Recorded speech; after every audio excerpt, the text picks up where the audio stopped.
Αγαπητοί μου φίλοι, με το νούμερο 8 θέλω να σας πάω στο εξής. Καθώς διαβάζουμε τη Γραφή κάθε μέρα, ορισμένες φορές έχουμε μια ιδιαίτερη ανησυχία.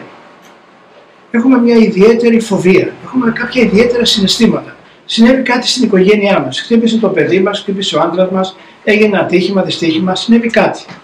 Και πάνω σε αυτό θέλω να σας πω ότι αυτή η έκδοση του βιβλίου αυτού έχει μια πολύ ωραία έτσι, ένα παράρτημα πολύ όμορφο, το οποίο ξέρετε τι λέει. Λέει το εξής. Κοιτάξτε, είναι τόσο όμορφο. Λέει τι να διαβάσεις σε ώρες ιδιαίτερης ανάγκης. Πολύ όμορφο. Πραγματικά ο άνθρωπος ο πιστός, ο άνθρωπος ο ευσεβής, εκεί που είναι καλά, εκεί κλονίζεται και πέφτει. Εκεί που είναι στα ίσια του, εκεί είναι χαμηλά, down, έχει πέσει κάτω. Γιατί του ήρθαν όλα πάνω του. Του ήρθαν λογαριασμοί, του ήρθαν δυσκολίες, τα παιδιά, το ένα, το άλλο. Και ξαφνικά ο άνθρωπος βρίσκεται σε μια μεγάλη δυσκολία. Μπορεί να είναι ένα πένθος, μπορεί να είναι κάτι. Οπότε εδώ έχει μια πολύ όμορφη αναφορά και λέει για παράδειγμα αυτό το παράρτημα της Γραφής, λέει τι να διαβάσεις όταν σε εγκαταλείπουν οι φίλοι σου. Τι να διαβάσεις ώρες απελπισίας και αμηχανίας. Τι να διαβάσεις όταν νιώθεις πικρία ή θέλεις να κάνεις κρίση. Τι να διαβάσεις σε ό,τι αφορά το διαζύγιο. Και τα λοιπά. Τι να διαβάσεις όταν χαίρεσαι ιδιαίτερα ή όταν σε κακολογούν.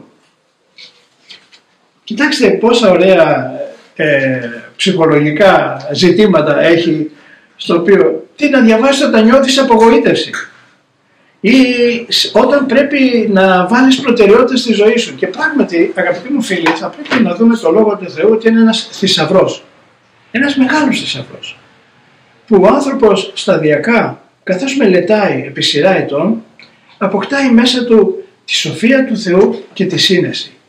Η σοφία του Θεού είναι να καταλαβαίνει τα βαθιά νοήματα της ζωής, των καταστάσεων, του θελήματος του Θεού, αλλά σύνεση να αποφεύγει και να απομακρύνεται και να σταματάει, να καταλαβαίνει ότι αυτό το πράγμα θα τον οδηγήσει στον γκρεμό. Σύνεση είναι το φρένο που χρειαζόμαστε ώστε να μπορούμε να λέμε stop.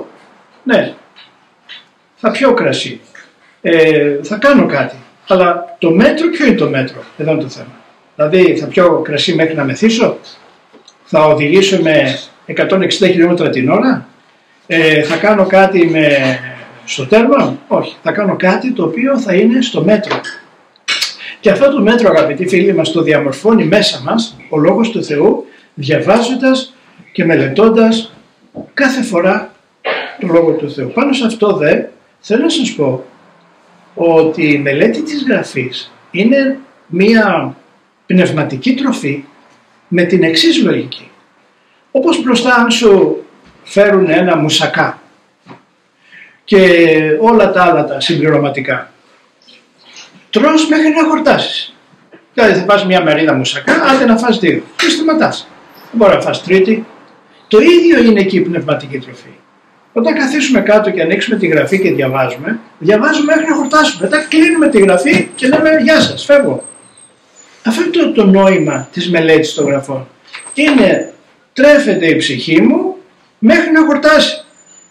Γι' αυτό να προσέξουμε λίγο, αγαπητοί φίλοι, μην περιορίζουμε, μην στραγγαλίζουμε την ψυχή μας με το μυαλό. Δηλαδή το μυαλό λέει πρέπει να πάω σε ένα ραντεβού με το φίλο. Ναι, αλλά αυτό το πνεύμα, αυτό που έχεις στο μυαλό σου, στραγγαλίζει την ψυχή.